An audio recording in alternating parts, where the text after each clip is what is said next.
So பிரீத்தி, போனதுல வந்து ஓல்டஸ்டான, அதாவது அண்டர் கிரவுண்ட் ரயில்வே சிஸ்டம் வந்து பிரிட்டன் பண்ணாங்கன்னு சொல்லியிருந்தீங்க இல்லையா? அதே மாதிரி oldest railway trunk systems. So இதை வந்து யார் கண்டுபிடிச்சாங்க அப்படின்னு பார்த்தீங்கன்னா போர்ச்சுகல். ஓகேவா? போர்ச்சுகல் வந்து 19th சென்ச்சுரியிலேயே இந்த டிராவல் சிஸ்டத்தை வந்து கண்டுபிடிச்சிட்டாங்க. அதுவும் இல்லாமல் டெக்ஸ், அதாவது கீழே இருக்கிற டெக், மேலே இருக்கிற டெக், இந்த மாதிரி வந்து டெக்ஸ் பேஸ்டாகவும் வந்து டிரான்ஸ்போர்ட் பண்ண முடியும். அதுவும் இல்லாமல் அந்த ட்ரங்க் சிஸ்டம்லேயே வந்து டிராவல் பண்ண முடியும் அப்படின்றத வந்து ரொம்ப தைரியமாக அப்பயே வந்து இன்வென்ட் பண்ணியிருக்காங்க. ஸோ 18th சென்ச்சுரி எண்டிங்லேயே இவங்க வந்து இதெல்லாம் பண்ண ஆரம்பிச்சிட்டாங்கன்னா பார்த்துக்கோங்க எவ்வளோ அட்வான்ஸாக யோசிச்சிருக்காங்க அப்பயே. ஸோ போர்ச்சுகீஸ் மக்கள் சும்மா இல்லை, சூப்பராக தான் யோசிச்சிருக்காங்க அப்படின்னு சொல்லியிருக்கீங்க. ஓகே, இதை தொடர்ந்து நம்ம நெக்ஸ்ட் என்ன பார்க்க போகிறோம் அப்படின்னு பார்த்தீங்கன்னா, ஒரு ஹியூமனோட லைஃப் வந்து ரொம்ப இன்ட்ரெஸ்டிங்காக கொண்டு போகிறது எப்படின்றத ரொம்ப அழகாக சொல்கிறதுக்காக நம்மளோட சத்குரு ஜக்கி வாசுதேவ் காத்துட்டு இருக்காரு. பார்த்துடலாமா? பார்த்துடலாம். இது மனமே கேள்.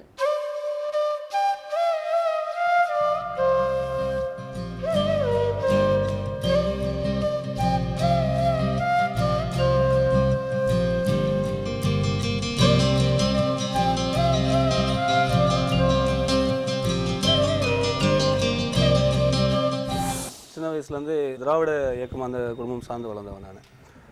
எங்கள் அப்பா தமிழ் ஆசிரியர். அவர் கடவுள் நம்பிக்கை கிடையாது. அவர் இறக்குற வரைக்கும் அவருக்கு கடவுள் நம்பிக்கை கிடையாது. சின்ன வயசுலேருந்து எனக்கு சொல்லி சொல்லி வளர்த்தார். நான் ஒரு 4ஆம் வகுப்பு 5ஆம் வகுப்பு படிக்கும்போது 5th 4th படிக்கும்போது தான் நான் சாமி கும்பிட்டுட்டு இருந்தேன், எல்லாம் பண்ணுவேன். அப்புறம் ஒரு 5 பிறகு வந்து அப்பாவோட வழியில் வந்து அவரோட பேச்செல்லாம் கேட்க ஆரம்பித்தேன். அவர் கூப்பிட்டு போன அந்த கூட்டங்கள், படித்த புத்தகங்கள் அப்படி இப்படின்ட்டு. அதுக்கப்புறம் வந்து கடவுள்ன்றது ஒன்று இருக்கா, கடவுள் என்பது என்ன, அது யார், ஏன் வந்து இந்த மாதிரி ஒரு நிறுவனம் சாமியார் நீங்கள் இல்லை அப்படி எனக்கு வந்து அந்த சிக்கல் வந்து சாமி யாருன்னு உங்களுக்கு கேள்வி வந்துருச்சா? அப்பதான் நீங்க சாமி யாரு? கண்டிப்பா. திராவிடம்ன்றதுக்கு அடிப்படை என்ன? பக்தி தான் மூலம். இதுக்காக தான் போராடினாங்க. அங்கிருந்து மேலேருந்து இந்த ஆரிய ஆக்கிரமிப்பு வந்தப்போ இந்த திராவிட கலாச்சாரம் இதுக்காக தான் போராடினது, வேற எதுக்கு போராடல. அவர் கோயில் காப்பாத்துக்கு தான் போராடினாங்க. உயிர் போனாலும் சரி, வீடு போனாலும் சரி, வீடு எரிச்சாலும் கண்டிக்கல, குடும்பம் எரிச்சாலும் கண்டிக்கல, கோயில் காப்பாத்துக்கிறதுக்கு ஒண்ணுக்கு தான் போராடினாங்க. அதெல்லாம் உயிர் விட்டுனாங்க. என்னத்துக்குன்னா அதுதான் திராவிட கலாச்சாரத்துக்கு அடிப்படை. இது எதுக்கு இப்படி வந்ததுன்னா, இது இவரு ஆஸ்திகவாதி இல்லை, இவர் ஆன்மீக நிலையில இருந்த தன்மை. அதுக்குதான் இந்த ஆன்மீகம்ன்றது அவ்வளோ ஆழமா இங்க இருக்குது. என்னத்துக்குன்னா ஆன்மீகம்ன்றது ஊறிடுச்சு. ஆன்மீகம்ன்றது ஒரு வாதம் இல்லை, இது ஒரு புரிஞ்சுக்கிற தன்மை. இந்த உடல்ன்றது நாம் மெதுவா சேர்த்தணும். இது சேர்த்தணும்னா இது சேர்த்ததுக்கு அடிப்படை ஏதோ ஒண்ணு இருக்கணும் தானே? கண்டிப்பா. அதுக்கு இப்ப நானுன்னு சொல்லிக்கலாம், இன்னொரு பேர் கொடுக்குவேன். இதுக்கு நானுன்னு சொல்லிக்கலாம். இந்த நானு என்னன்னு புரிஞ்சுக்கிற ஆசை பிரத்தியொரு புத்திசாலியான மனிதனுக்கு இருக்குதா இல்லையா? முடிவு எடுத்துட்டா ஓ இது கடவுளோட இது அது இது முடிவு எடுத்துட்டாங்கன்னா வராது. எந்த முடிவு எடுக்கலன்னா பிரத்தியொரு மனிதனுக்கு இது என்னன்னு புரிஞ்சுக்கணும்னு ஆர்வம் வருமா? வரும், கட்டாயமா வரும். இது சந்தேகமே இல்லை.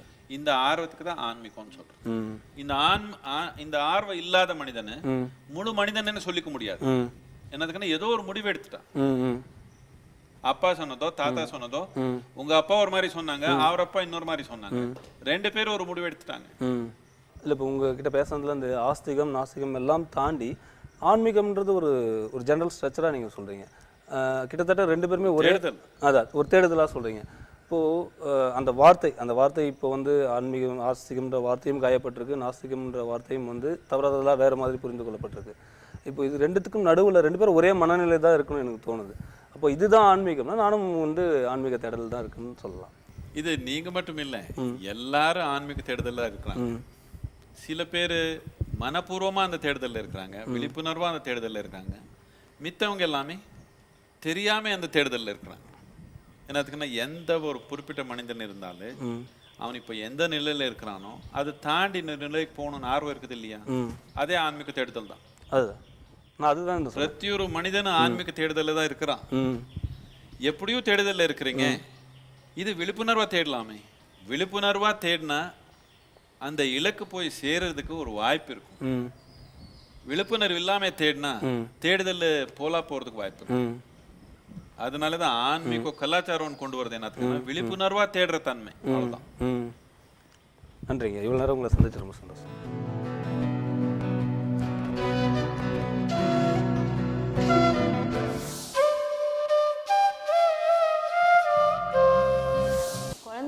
குழந்தைங்களுக்கு யோகா சொல்லித்தரதுல அதிக கவனம் செலுத்த போகிறதாக கேள்விப்பட்டோம். குழந்தைங்கனால அந்த யோகாவுடைய முக்கியத்துவத்தையும் அது எதுக்காகன்றதையும் புரிஞ்சுக்க முடியுமா? இப்போதுக்கு ஒன்றும் புரிஞ்சுக்க தேவையில்லை. அவருக்கு என்ன ஃபிசிக்ஸ் படித்தா என்ன முக்கியத்துவம்னு புரிஞ்சிடுச்சியா? ஒன்றும் இல்லை, கற்றுக்குறாங்க தானே. அதே விதமாக பல்லு தேய்க்கணும்னு சொல்லி கொடுத்தாலே என்னத்துக்குன்னு புரியல. ஆனால் பல்லு தேய்க்கியே ஆகணும்னு சொன்னதுனால தானே இப்போ இன்னும் பல்லு இருக்குது எல்லாருக்கு. இதே விதமாக சின்னத்தில் சொல்லி கொடுத்தா அதோ எல்லாமே புரியணும்னு ஒன்றும் தேவையில்லை. செய்ய ஆரம்பித்தா பயன் வந்தால் புரியுது, அவ்வளோதானே. சத்குரு, யோகா வந்து எவ்வளோ முக்கியமானது அது அப்படின்றது நீங்கள் சொல்லும்போது புரியுது. ஆனால் வந்து அது எல்லாருக்கும் அடிப்படை தேவையாக எப்படி கொண்டு போய் சேர்த்த முடியும் சத்குரு? இதுதான் நமக்கு அடிப்படையான நோக்கம். என்னென்னா, இது எல்லாமே மனிதனுடைய நன்மைக்கு தேவையான கருவி, உள்நன்மைக்கு தேவையான கருவி யோகா. இப்போ உங்கள் டூத் ப்ரஷ்ஷு உங்கள் அரசாங்கத்து கையில் இருந்தால் நீங்கள் டெய்லி ப்ரஷ் பண்ணிக்குவீங்களான்னு கேட்குறேன் நான். மாஸ்க் ஒரு தடவை போய் ப்ரஷ் பண்ணுவீங்க. உங்கள் டூத் ப்ரஷ் உங்கள் டென்டிஸ்ட் கையில் இருக்குதுன்னு வச்சுக்கோங்க, டெய்லி ப்ரஷ் பண்ண போகிறீங்களா? மாஸ்க் ஒரு தடவை பண்ணால் போதுன்னு நினச்சிக்குவீங்க. அதனால உங்கள் கையில் இருக்குது. உங்கள் கையில் இருக்கிறதுனால நாளுக்கு 2 தடவை ப்ரஷ் பண்ணிக்கிறீங்க. இதே விதமாக உள்நன்மைக்கு தேவையான கருவி எல்லாமே பிரத்தியொரு மனிதன் கையில் இருக்கணும். இது ஒரு குரு கையில் இருக்கக்கூடாது, இல்லை ஒரு இயக்கத்து கையில் இருக்கக்கூடாது, இல்லை அரசாங்கத்து கையில் இருக்கக்கூடாது. பிரத்தியொரு தனி மனிதனுக்கு இந்த கருவி அவன் கையில் இருக்கணும். இந்த நோக்கத்தில் தான் இந்த ஈசா யோகான்றதை நாம் பல விதமாக வெளிப்படுத்தியிருக்கிறோம். இதில் ஒரு அடிப்படையான தன்மை என்ன, நாம் ஒரு சொட்டு ஆன்மீகம் ஆரம்பிச்சிருக்கிறோம். என்னென்னா, ரொம்ப எளிமையான ஆன்மீகம். உள்நோக்கி ஏதோ ஒன்று செய்கிறதுக்கு எல்லாருக்கும் ஒரு வாய்ப்பு. நீங்கள் எந்த மதம் இருக்கட்டும், எந்த ஜாதி இருக்கட்டும், ஆணாக இருக்கட்டும், பெண்ணாக இருக்கட்டும், எல்லாருக்கும் ஒரு சொட்டு ஆன்மீகம். என்னதுக்குன்னா, இது எந்த ஒரு மதத்துக்கோ கலாச்சாரத்துக்கோ சம்மந்தப்பட்டது இல்லை. இது அடிப்படையாக ஒரு விஞ்ஞானம். நாம் கொஞ்சம் கவனம் இல்லாமல் விட்டுட்டோம் சில தலைமுறை. அதனால இது இப்போ இது ஏதோ ஒரு புதுசாக தெரியுது.